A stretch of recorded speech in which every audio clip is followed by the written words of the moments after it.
영업인 여러분 안녕하십니까? 네, 정사윤 강사입니다. 자, 여러분들 6월달 맞이해서 여러분들 이 6월달이 영업의 분기점입니다. 한 해 영업의 분기점이죠. 여러분들 이제 7월달, 8월달 또 얼마나 우리가 또 덥습니까? 그죠?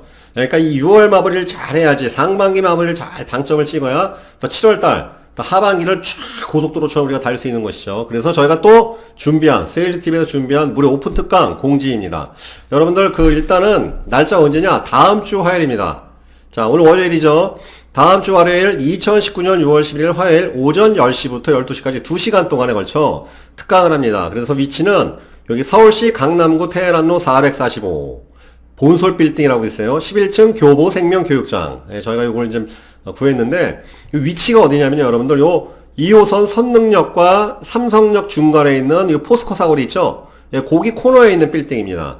그래서 여러분들 여기 지금 약도 보시고서 여기서 아마 선릉역 10번 출구에서 걸어오시면 10분 정도 거리, 요 삼성역에서 또 걸어오셔도 약 10분 정도 거리 되는 것 같습니다. 그래서 요 포스코 사거리에 있는 포스코 빌딩, 포스코 센터 맞은편에 있는 본솔 빌딩 11층에서 이 오픈 특강 무료입니다. 여러분들 참가비 무료예요. 예, 이 돈 주고서 들어갈 강의를 무료로 하는 것인 만큼 또 많은 분들이 참석하시면 아마 좋은 영감 또 좋은 에너지 받아가실 거로 생각됩니다. 그래서 요번에 이제 특강 주제는 첫 시간에는 제가 금융제도의 역사, 금리와 환율. 자, 여러분들 특히 이 영업하시는 분들 중에서 보험 세일즈 하시는 분들, 여러분들 요즘 금리 연동 상품 많이 취급합니까? 변액보험 취급합니까?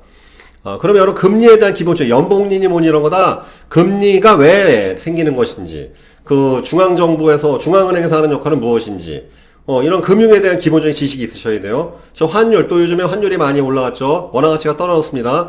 여러분 최소한 금융 영업하시는 분들은 이 금리와 환율에 대한 기본 개념을 갖고 계셔야 됩니다.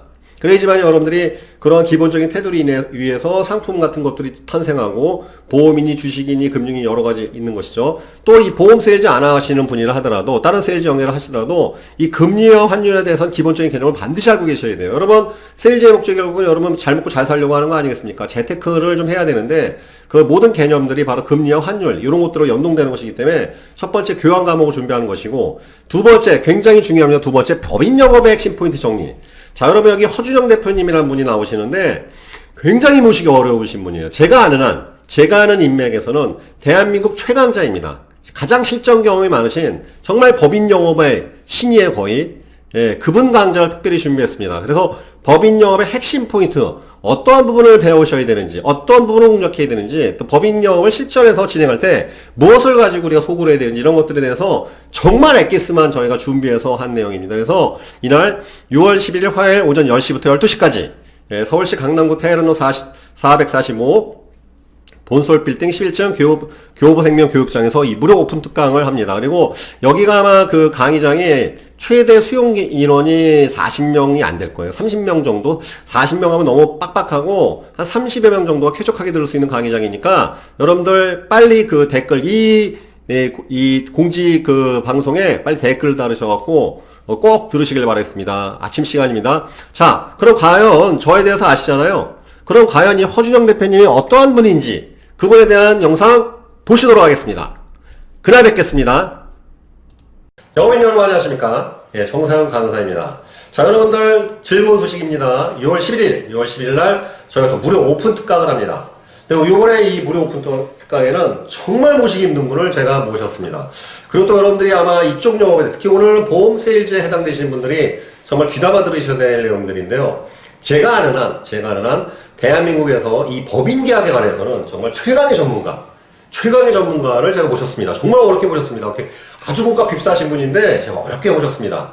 오늘 그분이 어떤 분인지 또 이 법인 계약은 어떤 특성을 갖고 있고 또 여러분들이 아마 이 짧은 시간이지만 또 몇 가지 파워 팁을 얻어가실 수 있을 것 같습니다. 여러분 항상 영업이라는 것은 또 눈이 오면 눈을 치우고 또 눈이 안 내릴 때 눈을 기다리는 게 우리 일 아니겠습니까? 자, 여러분들이 언젠가 반드시 지금 하고 계실지도 모르는 법인 영업에 대해서 한번 알아보도록 하겠습니다. 제가 인정하는 영업의 신급입니다. 거의 영업의 법인 계약의 신이라고 할 수 있는 허준영 멘토님 모시겠습니다. 안녕하세요. 네, 안녕하세요. 예, 안녕하세요. 네.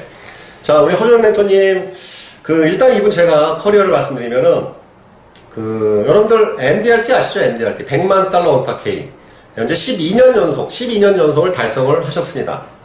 뿐만 아니라 그 MDRT의 3배 실적인 COT를 예, 6회를 달성하셨고, 그리고 허멘토님이 지금까지 그 누적된 법인 계약 건수가 제가 알기로 400건 좀 안 된다고 하셨죠? 네. 400건. 네. 야, 그 어쨌든 현장 영업을 12년 이상을 하고 계시고, 그 다음에 특히 그 중에서도 이 법인 세일즈에 완전히 특화되신 그런 스페셜리스트입니다. 자, 여러분들, 제일 궁금하신 거 이거 아니겠어요? 저 허멘토님 지금까지 그 법인 영업 이렇게 해오시면서, 예. 물론 여러분들 이 그 법인 영업도 완전히 그냥 보험으로 접근하는 것도 있고 상속세도 있고 뭐 가업 승계 그다음에 퇴직금 여러 가지 솔루션의 방식이 있습니다만 그래서 저축성 보험을 여러분이 가입하시는 경우도 있고 적립식을 가입하시는 경우도 있고 보장서라는 경우도 있습니다. 자, 그래서 저축성 보험 경우에는 월납 사이즈로 얼마가 최대치였죠? 기네스. 최대 보험료 기준으로요. 네. 5천만 원이 가장 컸던 월납 5천이요? 월납 5천. 여러분들 월납 5천 가슴이 뛰죠? 네. 굉장히 가슴이 뜁니다. 종신보험 기준으로 얼마이신가요? 종신보험은 2번에 계약을 했는데 처음에 할 때가 2천만 원이 보험료였던 거예요. 아, 월납 2천. 그리고 그 다음에 같은 분이 다시 또 1,500만 원 하셨으니까 3,500이네요. 이야, 자, 여러분, 종신보험으로 350도 여러분 쉽지 않은데, 무려 3,500을 개인 기네스로 이렇게 달성하신 분입니다. 자, 우리 허주현 멘토님에 대해서 한번 알아보겠습니다. 자, 우리 허 멘토님 어쨌든 이렇게 귀한 시간 내주셨는데요. 네. 일단 우리 세일즈TV, 우리 시청자 여러분을 위해서 잠깐 인사 좀 해주시고 개인 소개 좀 해주십시오. 예. 안녕하십니까. 저는 현재 신승 컨설팅이라는 컨설팅 펌의 대표로 있고요.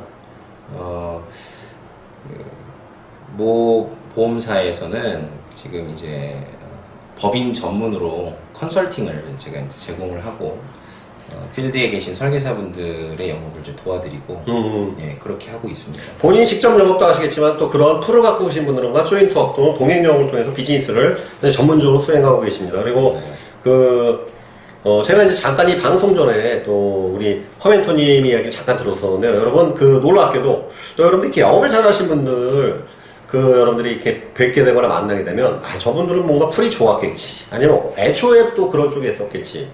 근데 놀랍게도 우리 허멘토님은 세일즈 처음에 입문하실 때 지인 계약, 그러니까 이 고객이 10몇 명이었다고요? 지인이 17명이요. 그걸 가지고 시작하신 거라고요? 근데 거기서는 계약이 한 건도 안 나왔어요, 공교롭게. 인간관계가 별로 안 좋았던 거 아닌가요? 제 전 직장의 특성상. 특성상. 예. 네. 인간관계를 하기가 쉽지 않은 그런 곳이었습니다. 예. 그럼에도 불구하고 어쨌든 법인 세일즈 이렇게 전문으로 하셔갖고 특화하셔갖고 지금까지 이 영업 인생을 계속 컨설팅 영업을 계속 하고 계시는데 일단 우리 청취자분들께 특히 보험 세일즈 하시는 분들의 어쨌든 최종 관문일 수도 있고 아니면 반드시 통과해야 될 동기점 중에 하나가 법인 계약, 법인 영업이거든요. 왜냐하면 여러분들이 이제 고객을 만나다 보면 또는 여러분 지인이나 개척을 하시다 보면 분명히 법인 대표님을 만나시게 될 겁니다. 자, 그럼 법인 계약에 일단 허멘토님이 주목하시게 된 가장 큰 이유는 물론 사이즈가 퍼포먼스가 큰 계약일 수도 있겠지만 어떤 부분의 매력을 좀 느끼고 계시나요? 아무래도 제가 이제 대학 때 저는 공대 출신인데 예. 저희 어머니의 반강제로 복수 전공도 남들은 하는데 네. 같은 등록금 내고 회계나 경영을 좀 해라. 저희 아버지가 이제 사업하고 계셨어요. 엔지니어신데 기술사시거든요. 근데 사업적인 어떤 마인드가 좀 경영자적인 측면에서 많이 부족해 보이셨나 봐요. 그래서 그때 당시에는 필요성을 딱히 못 느끼고 이제 공부를 시작을 했는데 여기에 와서 이제 이렇게 제가 법인 영업을 하면서 더 필요성을 느끼게 됐죠. 공짜가 없구나라는 생각이 들었고 공짜가 없구나. 쓸데없는 경험이다라고 생각하는 것들이 시간이 지나면 다 그거조차도 굉장히 소중한 거라는 걸 이제 알게 되더라고요. 그러면서 이제 본격적으로 제가 법인 영업을 시작하면서 공부를 좀 더 해야겠다 이런 생각이 들어서 2011년도에 MBA를 모교에서 했습니다. 그러셨구나. 네네. 그러면 결국은 MBA 과정을 통해서 어떤 기업 경영에 대해서 따로 학습을 하신 거네요. 사실은 MBA를 해보신 분도 계시겠지만 MBA 커리큘럼 자체는 어카운팅이라고 해서 회계 베이스입니다. 그런데 이제 요즘은 많이 디비전이 분할이 되어 있어요. 신사업에 대한 신규 사업에 대한 수익 모델을 하는 것을 전문으로 하는 사람, 그 다음에 이런 글로벌 비즈니스 쪽을 특화해서 하는 사람, 여러 전공이 있는데 사실은 회계 전반에 대한 기준을 잡고 가기에는 좋긴 하지만 영업을 실제로 하는 데 있어서 프랙티컬하게 적용할 수 있다라고 보기에는 조금 그렇죠. 세일즈를 위한 지식은 그렇죠. 아니니까요. 우리가 받는 그 보험회사에서도 하는 기본적인 베이직 기초 교육들이 있지 않습니까? 이것들은 사실 어떻게 보면 되게 실용적인 교육이에요. 그런데 이제 그렇지 않은 교육도 많죠. 그렇죠. 굉장히 좀 아카데믹하게 그렇게 공부를 하는데 이거를 이제 현장에서 녹여내는 거는 이제 각자의 몫이다라는 거가 이제 가장 제가 볼 때는 주요한 것 같고, 하지만 어쨌든 베이스가 좀 되어 있어야 되기 때문에 특히나 이제 이 법인 영업하다 보면 오너 경영자의 마음을 움직이는 것도 굉장히 중요하지만 네. 한편으로는 규모가 좀 되는 회사들은 대부분 자체적으로 그 기장도 하고 있고 그다음에 재무부서 인력들이 다 있습니다. 예. 어떻게 보면은 그 오너가 결정을 할 때 사실은 오너는 사업적인 방향성을 정하고 그다음에 대부분 중소기업은 영업 자체를 가장 크게 하는 사람은 오너들이에요. 영업 그쵸. 조직. 그렇죠. 네. 예. 대표회사가 중소기업 같은 경우에 실제 영업에 자기가 사업을 이끌어 나가야 되니까 네. 영업 많이 하시죠, 당연히. 대부분 그분들이 사실은 회사 매출에 가장 큰 공헌을 하고 있는 분들이기 때문에 예. 어떻게 보면 현장 요원이에요, 오너분들은. 그래서 이제 내부에서 재무적인 일들을 총괄해서 담당하는 직원들이나 부서가 반드시 있고. 그렇죠. 스텝이죠, 스텝. 네. 그리고 이제 이분들이 대부분 그 전에 사업력이 이제 길면 길수록 개인 사업자로 있다가 법인을 설립하는 경우가 많은데 그때 사실 예전에 기장을 했던 세무사들 그분들하고 특별한 이슈가 없으면 계속 관계를 이제 유지합니다. 그러면은 이 법인의 세무 담당자 대리인도 역시 이제 예전부터 관계를 맺었던 그 세무사죠. 그래서 이분들한테 의존도가 매우 높아요. 이제 그러다 보면은 함께 동석해서 상담하는 경우도 많이 있고 재무 담당자나 또는 세무 대리인, 세무사. 그러다 보면 이런 상담에 있어서 기본적인 회계나 또는 그 장부의 어떤 구조에 대해서 넓은 시야를 갖지 못하면 이야기가 좀 막힐 수 있고 또 자칫 잘못 우리가 단편적인 이야기를 꺼냈는데 다른 흐름을 알지 못하면 이걸 건드렸더니 이것과 이것 다른 두 가지에 영향을 미칠 수 있는 이런 요인들이 회계에는 많거든요. 네. 그래서 이제 그런 구분이 없는 상태에서 이제 상담을 진행하려고 할 때 그런 전문가들이나 재무 담당자들이 나타나면 상당히 사실은 말문이 막힐 수 있어요. 그렇죠. 예, 그리고 그것이 어떻게 보면은 이 오너분들이 우리 이 필드에 계신 분들을 진짜 전문가인가에 대해서 평가할 수 있는 기회가 될 수도 있어요. 그런 부분에서. 그렇죠. 재무 담당자 오케이 하면 뭐 거의 뭐 클로징 된 거니까요. 네. 그래서 그런 부분에서의 어떤 그 부족함이 없기 위해서는 이제 그런 아카데믹한 부분도 우리가 공부를 해야 되는데 그런 목적이 가장 컸었다 이렇게 볼 수 있을 것 같습니다. 그러면은 어쨌든 그런 모친이 또 그런 것들을 얘기를 하셨었고 네. 근데 얘기를 진짜 하니까 그러면 지금 만약에 또 이 방송 들으신 분들 영어를 오래 하신 분도 있겠지만 이제 시작하신 분도 있습니다. 네. 그러면 결국은 굉장히 전문가가 돼야지만이 법인 영어를 할 수 있는 거네요. 공부할 것도 많잖아요. 회계, 뭐 엄청나게 숫자 사실 여러분들 또 회계하면은 또 모르는 용어도 막 등장하잖아요, 그죠? 그렇죠. 완전히 이건 전문가 영역인가요, 그러면? 어떻게 보면 굉장히 현실적인 질문이세요. 네, 맞습니다. 예, 그리고 모든 분들이 갈등하고 있는 거라고 네. 저는 생각해요. 근데 이제 이 잡 자체를 사실은 법인 영업을 논하기 전에 두 부류의 전문 컨설턴트들로 나눌 수 있다고 생각해요. 네. 첫 번째는 굉장히 그 클라이언트를 많이 확보하고 있는 네. 인맥이 상당히 출중한 어떤 프로스펙터로서의 네. 성장 가능성이 매우 높은 프로페셔널 프로스펙터들. 네. 이분들은 사실은 고객의 숫자가 워낙 많다 보니까 네. 소위 말하는 작은 계약으로 많이 답건을 해서 본인이 원하는 수준에 올라갈 수도 있어요. 네, 맞습니다. 네. 사실 그걸 선택하는 분들이 제가 알기로 시장에 꽤 많습니다. 네. 예, 인맥에 치중하는 거죠. 또는 그런 인맥의 확보가 힘들면 저처럼 일반적인 내 주변에 있는 사업자, 지인 이런 분들을 상대로 하지만 그분들과의 관계의 시작이 인간관계였기 때문에 예. 전문가로 봐주기에는 이게 빠른 시간 안에 전문가로 이렇게 봐주기는 좀 힘들어요. 그렇죠. 그러다 보니까 어떤 환골탈태의 과정을 거쳐야 된다 생각할까요? 네. 이제 그런 공부를 해서 그래서 변모한 모습이 돼서 뭔가 내가 이런 자격 갖췄다. 그렇게 해서 이제 접근을 해가지고 하는 방법도 있겠죠. 두 가지 방법이 다 방법일 수 있는데 사실은 들어보면 저는 후자의 방법이지만 전자의 방법도 그렇게 쉽지만은 않죠. 네. 예. 맞습니다. 네. 그렇기 때문에 왜냐면 그런 인맥, 프로스펙팅 능력에 하루아침에 닦이는 것도 아니고 네. 또 그걸 갖고 들어온 분들도 또 이 세일즈에 막상 현장에 접하면 또 안 통하는 경우가 많단 말이죠. 그렇죠. 네. 우리가 가족들 혈족, 인척 이런 가족들한테 사실 인간관계로 보면 제일 가깝죠. 네. 피를 나눴고. 네. 근데 아마 가족이 계약하기는 가장 힘들 거예요. 가장 난이도가 오히려 네. 높습니다. 네. 예. 그런 거를 생각해 보면 역으로 이제 지인이 많다고 해서 이 지인이 전부 다 내가 상대하는 클라이언트가 될 수 있는가에 대해서는 사실 회의적인 부분이 있을 수 있고요. 제가 10년 넘은 상태에서 볼 때는 동료들 중에는 아직도 10년이 넘었지만 본인이 가지고 있는 리스트에 이름만 올라가 있는 지인들이 많이 있어요. 접근할 수 있는 접점이 없는 거죠. 그래서 또는 이제 공부는 했고 준비도 됐는데 내가 창출해낼 수 있는 인맥 자체가 굉장히 협소하다.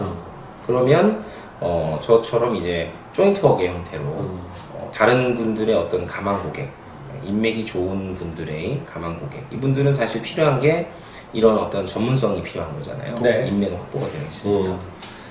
그런 경우에 대부분 보면은 이제 지인들 중에 가장 계약하기 까다롭거나 아니면 계약이 안 나온 분들을 대부분 저는 이제 조인트워크를 가요. 왜냐면 이제 쉽게 할 수 있는 분은 굳이 갈 필요는 없겠죠. 네, 없는데, 근데 보면 조금 힘들었던 분들이 오히려 이제 이렇게 3자인 그 지인들이 아닌 3자한테 이렇게 설명을 듣고 하면, 더 계약은 잘 되는 경향이 많아요. 예, 아니 또 되게 똑같이 하신 분들은 관심은 있으되 신뢰성 부족이랄지 아니면 또 전문성 부족으로서 할까 말까 하다 안 하신 분이기 때문에 반절 정도는 그래도 뭔가 진행됐던 과정이니까 네. 거기에 신뢰성과 전문성 확보하면 계약이 더 쉽게 갈 수 있겠네요. 아예 그냥 생짜배기한테 하는 건 시간이 걸리는데 그렇죠? 신뢰를 기본적인 신뢰를 구축하는 데 걸리는 시간이 필요가 없죠. 그러니까요. 네. 전문성 갖고 이제 승부를 내면 되는 거니까요. 네. 자, 여러분들 아시겠지만 보험도 마찬가지입니다. 보험이고 어느 세일즈가 다 마찬가지인데 요즘에 스마트폰이 등장했기 때문에 비교하기도 쉬워졌고 그 다음에 또 여러분 보험의 경우에는 홈쇼핑, 은행, 전 금융기관 다 취급하기 때문에 이제 여러분들 전문가가 아니면은 살아남을 수가 없습니다. 자기만의 시장에 있는 결국 영업인들이 롱런할 수 있고 어떤 소득적인 목표를 달성할 수 있는 것인데 그건 법인 영업도 마찬가지인 것 같아요. 자, 일각에서는 이런 우려가 있습니다. 사실 저도 제가 2003년도부터 보험 세일즈를 했기 때문에 대한민국에서 아마 보험을 가지고 법인 영업을 시작한 태동기가 2004년도, 5년도부터 시작이 됐습니다. 저도 사실 2005년도에 최초의 법인 계약을 진행한 경험이 있는데, 그로부터 10몇 년이 지났습니다. 그리고 이제는 그런 법인 계약만 전문으로 하는 대리점도 있고, 또 공공자금이랄지 이런 것들을 솔루션 도와주면서 꺾기 형식, 그러니까 솔루션의 기브 앤 테이크 방식으로 또 하는 그런 영업 방식을 추구하는 조직도 있습니다. 법인 영업시장 끝났다라고 또 볼 수 있는 그런 사람들도 있습니다. 법인 영업시장 앞으로도 전망이 있을까요? 사실은 최근 5년 전, 제가 한 5, 6년 전부터 법인 영업시장은 앞으로 매우 힘들어질 것이다 라는 얘기를 많이 동료들한테 했습니다. 아, 본인이 직접 하셨어요? 예. 왜 그러냐면 어떻게 보면 2008년에 제가 처음 법인 영업을 시작할 때에 비하면 네. 그 당시에는 사실은 지금처럼 힘들게 보험을 팔 이유가 없었어요. 법인이라 할지라도. 네. 저도 그랬어요. 그냥 쉽게 했어요. 사실 그냥 그렇죠. 관계성 가지고서 네. 그냥 퇴직금 준비하시죠. 그리고 몇 네. 가지 그냥 상식이지 않습니까? 네. 절세 방안 이렇게 하고 법인세 낮추고 네. 끝까지 갖고 사실 했죠. 그렇죠. 네. 그렇게 생각해보면 사실 또 설계사를 하는 분들의 입장에서는 내가 보험 상품을 소개하고 그분이 니즈에 맞게 내가 데이터를 입력해서 설계를 잘 해가지고 계약 체결을 중개하면은 일이 끝나는 거거든요. 원래는. 예. 근데 이제 어느 순간부터 전문성이라는 이야기가 계속 대두가 되기 시작했어요. 회계를 알아야 된다. 심지어 이제 회사들이 앞다투어서 그런 교육을, 제가 그런 교육도 많이 했거든요. 요청에 의해서. 예. 그런 것들을 생각해보면 이런 회의가 들 수 있는 거죠. 굳이 보험을 팔기 위해 이렇게까지 해야 되나? 자, 그러면 이게 이제 제가 생각할 때는 이 시장이 포화가 되기 때문에 마트에 가보시면 뭐 우유 코너나 과자 코너에 여러 가지 회사에서, 여러 회사에서 내놓은 수많은 상품이 있는데, 이 상품들이 경쟁이 점점 심화될수록 사실은 소비자 입장에서는 굉장히 이점을 누리는 게 번들 판매가 시작됩니다. 네. 맞습니다, 맞습니다. 경쟁이 치열해지니까요. 그렇죠. 네. 일종의 덤핑이죠. 네. 근데 이제 이런 무형 상품인 금융 상품은 덤핑은 있을 수가 없기 때문에 네. 서비스 제공을 하게 되죠. 서비스 제공, 그렇습니다. 그 이제 금전적인 부분의 서비스는 힘들기 때문에 어떻게 보면은 무형의 서비스를 계속 제공하는 거죠. 이제 그러다 보니까 사실은 우리의 업무 영역이 아니었던 것들까지 해도 네. 또 다른 사람이 나타나서 더 많은 걸 해주게 되면 굉장히 힘들어지고 계약 유지가 어렵게 되겠죠. 예. 네. 끊임없이 요구하게 되는 거죠. 또.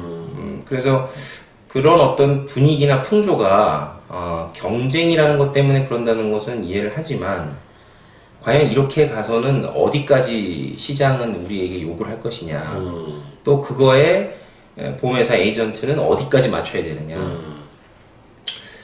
근데 사실 또 이게 그 전문가가 되기 위한 시간적인 투자가 사실은 뭐 비용적인 부분도 있겠지만 코스트 없이는 당연히 뭐 얻어지는 건 없으니까요. 예. 들어가야 되는 코스트 중에 여러 가지가 이제 시간인데, 시간은 짧은데 결과는 크게 나오게 하려는 것도 이제 또 하나 제가 생각할 때는 시장이 굉장히 힘들어지겠구나, 난립하겠구나 이런 생각이 드는 거죠. 왜냐면 이제 전문가를 자칭하는 에이전트들의 숫자가 늘어나면서 그리고 전문가 많아지면 원래 좋은 겁니다, 사회 입장에서. 네, 그렇죠. 굉장히 좋아지는 건데 이게 나빠지는 방향으로 많은 게 문제죠. 그러니까 이제 실제로는 전문가를 평가한 사이비 전문가들이 등장하는 그렇게 되는 혼탁해지는 것이죠. 예. 그래서 이제 그런 활동이 많아지고 그러다 이탈하는 경우가 생기고 민원이 접수되고 이런 건이 많아질수록 이제 이런 시장에서의 어떤 전문가들에 대한 레퓨테이션이 전반적으로 이제 하락하게 돼 있거든요. 그런 부분을 이제 그 당시 막 우후죽순으로 GA나 이런 회사들이 많이 생겨날 때 이제 느낀 것이죠. 어떤 시장의 흐름이나 과거 역사적인 구조상으로도 그런 사례가 많이 있었다시피 이 시장 역시 이제 그렇게 되겠구나 생각이 들었고, 뭐 예전부터 미국처럼 이렇게 그 전문 라이센스를 취득해서 개인이 사무실을 열어서 고객 관리할 수 있는 그런 방향으로 우리나라도 가고 있다고 얘기하는 걸 보면 결국은 지금 현재 기반을 탄탄하게 다져서 이 시장에서 롱런할 수 없으면 나중에 도태될 수밖에 없는 그렇죠. 그렇죠. 생각이 드는 것이죠. 네. 실제로는 법인 시장은 현재 어려운 부분이 있습니다. 네. 그 이유는 역시 이제 과포화 상태인 것 때문이죠. 정보가 너무 개수가 많은 거예요. 네. 그러니까 정보의 퀄리티가 많다 이렇게 보시면 되는데 양이 많다. 양이 많은 거죠. 근데 이거에 이제 제가 하는 역할은 정보의 퀄리티를 높여주는 거죠. 사실은 이제 퀄리티를 높여주면 그 클라이언트들은 스스로 판단합니다. 시장이 커졌으면 우리 그 코멘토님처럼 전문성 있는 사람한테는 오히려 시장이 확장되는 거잖아요. 느낌은 사실 더 그래요. 그러니까요. 예. 예. 그러니까 지금 사실 계약 사회전 계속 늘어나고 계시잖아요. 예. 사실 맞습니다. 왜냐하면 여러분 이 양이 늘어나면 결국은 거기서 전문성을 하는 사람은 더 되게 돼 있죠. 네. 네. 그래서 지금이 어떻게 보면 이제 홍보를 지금까지 많이들 해줬다 이렇게 생각을 해요. 저는. 예. 이런 게 있고. 유명한 대표님들도 이제 그런 법인 계약 필요성 어느 정도 알고는 계시니까. 그렇죠. 하도 많이 또 사람도 왔다 갔다 하니까. 그렇죠. 그렇죠. 많이 만나봤다라는 의미는 사실 관심이 없는 사람은 안 만납니다. 안 만나죠. 예. 네, 됐다고 하죠. 예. 근데 많이 만나봤다라는 말을 일종의 쉴드로 생각하는 경우가 많아요. 우리는 방어막을 친다. 아니죠, 맞아요. 예. 관심 있다는 뜻이잖아요. 그렇죠. 근데 내가 흡족할 만한 그런 제안하는 사람 없다. 예. 예. 우리가 이제 뭐 횟집을 다녀도 저 앞집부터 끝집까지 가면 대부분 끝집까지 오면은 끝집에서 다 팔아요. 그쵸, 맞네요. 예. 왜냐면 거기까지 오는 동안 흡족할 만한 제안을 못 받았다는 뜻이기 맞습니다. 때문에. 예. 그래서 어떻게 보면은 첫 집을 되게 선호하지만 실제로는 끝집이 더 좋은 경우도 많아요. 요즘 같은 경우에는. 그런 걸 생각해 보면 내가 마지막으로 가는 것이 오히려 기회일 수 있습니다. 이때까지 이 사람이 양적인 이 정보에 대한 양적인 팽창은 충분히 되어 있구나. 다만 정리가 안 돼서 질적인 성숙이 없는 거죠. 그러니까 논리는 명확히 서지 않는 상태에서 정보의 양만 많다 보니까 소화가 안 되는 상태라고 할까요? 그리고 이제 사실은 그 법인 계약이 다른 계약보다 좀 힘든 건 법인이 돈을 벌어서 법인이 바로 개인에게 이렇게 쥐어줄 수 있는 형태, 그러니까 즉 사유재산과 법인재산의 구분이 없었으면은 사실은 법인 계약이 어려울 일은 없어요. 네. 예. 근데 이제 문제는 소유와 권리가 완전히 분리된 게 문제죠. 예. 돈은 법인의 돈이고 개인하고 상관이 없는 돈이에요. 그렇죠. 개인이 가져오기 위해서는 뭔가 브릿지를 놔줘야 되고 절차가 있어야 되죠. 예. 거기에서 텍스라고 하는 비용이 또 빠져나가야 되고 그리고 이제 텍스를 낸다 하더라도 불법적인 형태로 형성된 돈을 지급받으면 전부 다 회사의 돈을 횡령한 것으로 공금횡령이죠, 이것이 바로. 그렇습니다. 예. 배임용 공금횡령. 그렇게 되어 있기 때문에 굉장히 법적인 권리관계나 해석이 굉장히 복잡하게 꼬여 있습니다. 잘 생각해 보면은 개인을 상담하면 한 사람을 상담하는 건데 법인을 상담하면 두 사람을 상담하는 거예요. 하나는 오너, 자연인, 하나는 그가 주주로 있는 법인. 네, 그렇죠. 예, 그래서 소유와 처분에 대한 문제, 텍스에 대한 문제도 두 건을 동시에 해결해야 되는 거죠. 연결되어 있는 이 고리를. 그래서 사실은 쉬운 일은 아니에요. 쉬운 일은 아닌데. 아니, 근데 쉬우면 어떻게 돈을 많이 벌겠습니까? 쉽게 일하면서 돈 벌 수 있는 방법? 그렇죠. 저도 좀 알려주십시오. 네. 그래서 쉽진 않은데 이제 그런 것들에 대한 구분이 사업자 스스로가 오히려 더 없는 경우도 많아요. 예. 그래서 그런 부분을 정확하게 분별을 지어주고 이거에 대한 어떤 그 수단을 보험으로 생각하게 하는 것이 보험 상품이기 때문에 뭔가 이게 가능하다나 이 상품을 했을 때 이런 이점이 있다로 가는 것보다 더 나은 방향입니다. 왜냐하면 시장에 각자가 판매하는 회사의 상품 이외에도 경쟁 상품이 많기 때문에 우리 상품만 이걸 할 수 있다라고 이야기하는 것은 굉장히 자칫 잘못하면은 큰 실수일 수 있어요. 예, 기본적으로 법인의 그 주주가 갖고 있는 가장 큰 고민과 문제점, 그것들이 뭔지 일단 리스트업을 해서 그것의 하나를 해결하는 수단으로 제가 제안하는 상품이 도움될 수 있다고 이야기하는 것이 오히려 제가 볼 때는 더 합리적인 제안이 아닌가 하는 생각이 드는 거죠. 네네. 오늘 또 사실 그냥 간단하게 오늘 그 세미나에 소개했는데 오늘 또 우리 허멘토님께서 또 상세하게 또 이분이 제가 왜 주목하냐면 여러분들 이 법인용 숫자하고 싸움하고 문서하고 싸움하는 것 같지만 허멘토님의 특장점은 뭐냐면 스토리텔링으로 이걸 해요 다. 네, 제가 한번 상담하시는 거를 봤습니다. 그런데 정말 대단한 게 뭐냐면 그런 오너들을 그리고 또 이게 조인턱 상황입니다. 동행 상황이라서 신뢰가, 그러니까 물론 이 그 중간에 브릿지 역할 어느 설계사를 통해서 만났지만 그걸 정말 그 오너를 짧은 시간에 스토리텔링으로 녹여낸 이것이 정말 대단하더라고요. 그래서 여러분들 이번 세미나 사실은 유료로 해야 마땅한데 또 어렵게 우리 또 허멘토님한테 재능급여 형식으로 제가 제공을 받았습니다. 그래서 이번 그 무료 특강 때 꼭 참여하셔서 평상시에 법인 영업에 대해서 궁금하셨던 분들 엄청나게 많으실 거죠, 여러분들. 이제 시작하실 분도 있고, 관심 있으신 분도 있고, 공부하신 분도 있고, 실전적인 부분이랄지 모든 것에 대한 질문과 소통하는 시간 가지시길 바라겠습니다. 아마 여러분 이 무료 특강 놓치시면 정말 아까우실 거예요. 왜냐하면 자주 나타나실 분이 모실 수 있는 분이 아니기 때문에 이건 6월 11일 오전입니다. 그래서 자세한 시간과 장소는 제가 또 이 세일즈TV 이 방송을 통해서 공지하도록 하겠습니다. 꼭 여러분들 모셔갖고 우리 그 허준영 멘토님의 또 법인계약 과연 이 스토리, 이 전설 같은 스토리 한번 들어보시고 실전 영업에 또 해답을 찾으시길 바라겠습니다. 자, 끝으로 우리 세일즈TV 시청자분들께 작별 인사 좀 부탁드리겠습니다.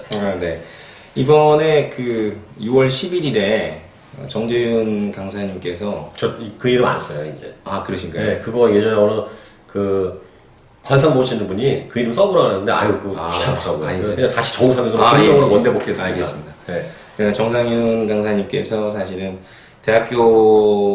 저희 대학교 동문이세요. 저보다 선배시고 그래서 제가 이번에 뭐 하시는 요 비즈니스, 요런 또 제가 업계 아는 분들도 보험 비즈니스 하는 분들이 많아서, 한번 제가 도움을 드리겠다. 이렇게 해서 마련된 자리니까요. 꼭 한번 시간 내셔서 오시고, 이야기를 한번 들어보시면, 지식을 얻기보다는 어떤 확신을 가지고 일하실 수 있을 것 같습니다. 지식보다 확신. 역시 스토리텔링의 대가이신 것 같습니다. 그런가요? 네. 지식과 확신이 함께하는 다음 세미나 시간에서 뵙도록 하겠습니다. 이상으로 마치겠습니다. 감사합니다.